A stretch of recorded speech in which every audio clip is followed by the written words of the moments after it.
Okay, we've all been there. You're working just fine on your Mac, and all of a sudden, this thing shows up. The pinwheel of death, the beach ball of death, whatever you want to call it. Hi, I'm Mike. I'm going to show you how to get rid of it quickly and how to prevent it in the future. The first thing you want to try is the Force Quit dialog box, and there's a couple of ways to open it. Here under the Apple pull-down menu, you can find Force Quit, and it opens up right there. Alternately, you can use the keyboard combination of Command, Option, and Escape. And again, the dialog box pops right up. Here, I'm going to pick on the Messages app. I'm going to just pretend that it is not responding, and I will click Force Quit, confirm, and it goes away. There's also another way to force quit an app, and that's finding the app in the dock. Right-click the icon in the dock, hold down the Option key, and you'll see that Force Quit becomes available to you. Go ahead, while you're still holding down the Option key, click, and it force quits the app. And here is the nerd method for doing a force quit. You know who you nerds are.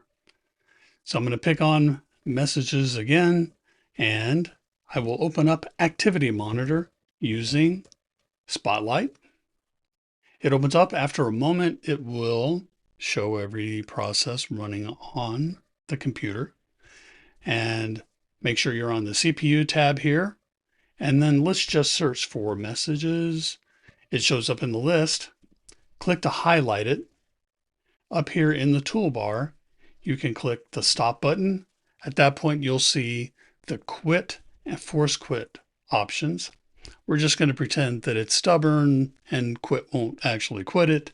And I will hit Force Quit, and Messages disappears.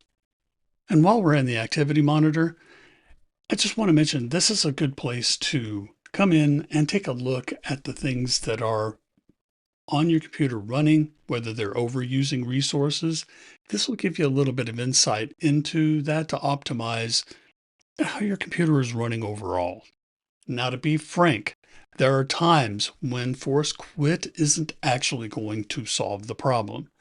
Personally, I've found when, especially Finder, which is essentially the macOS operating system itself, when that starts to act a little flaky, it's generally not going to improve. And before long, the operating system itself is just going to kind of stop working. Before it gets to that point, just go ahead and restart, because Macs are still computers, and sometimes rebooting is what it needs.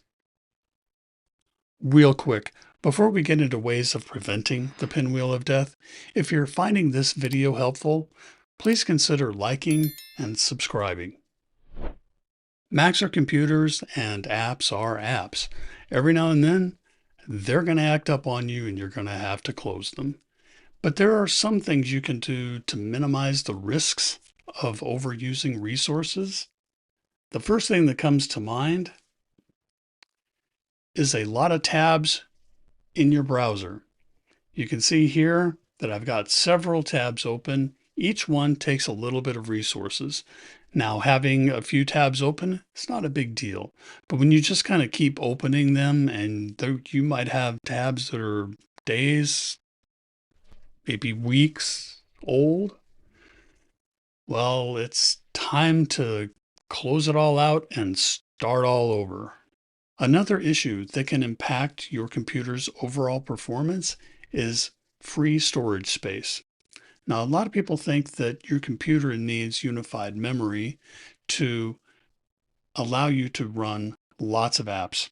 And while that's true, the operating system still makes use of disk space to enable better application performance. And macOS offers the ability to get a little insight into your storage.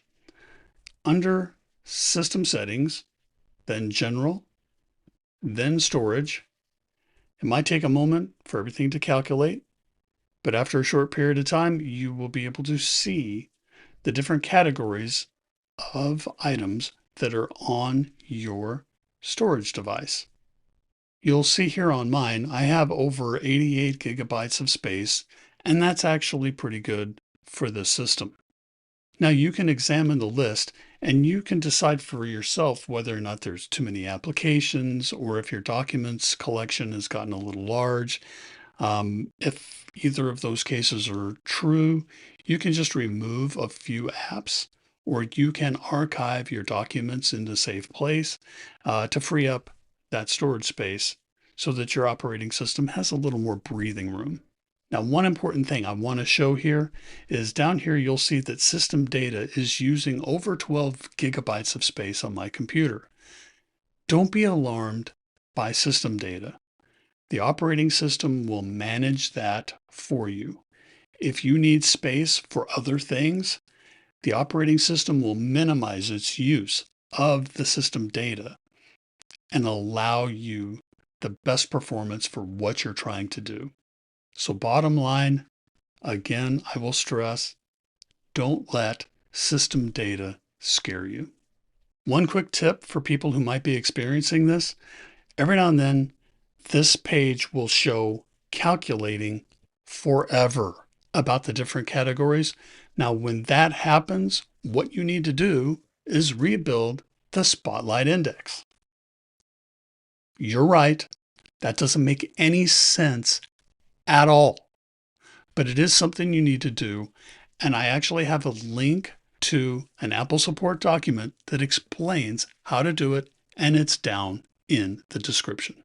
And another strategy to try to prevent that pinwheel, make sure that your operating system is updated, and that can be done by taking a look under the general settings in System Settings, go to Software Update, and just double check that there's an update. It so happens that I need to install an update to Sequoia, but I'm going to do that a little later.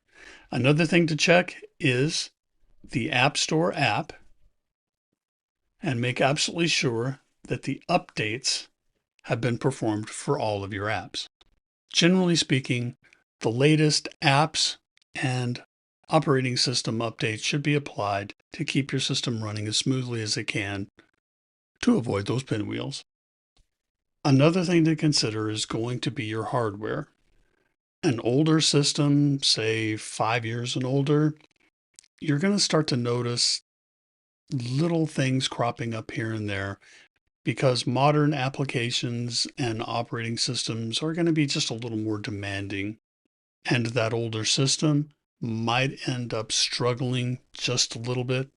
Also, if you are running like heavy hitting applications like Blender, Final Cut Pro, and you've got tons of models and you have high resolutions of those 3D models, or you have a timeline in Final Cut Pro that includes 6 or 7 4K video streams that are 2 hours long, stuff like that.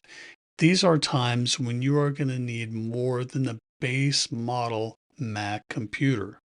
I'm sorry, you just do.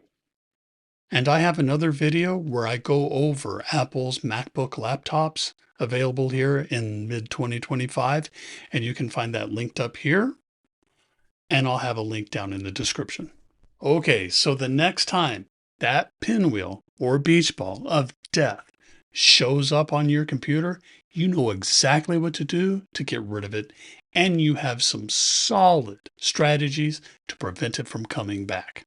I hope you've enjoyed this video, and until next time, have fun, stay safe, and keep learning.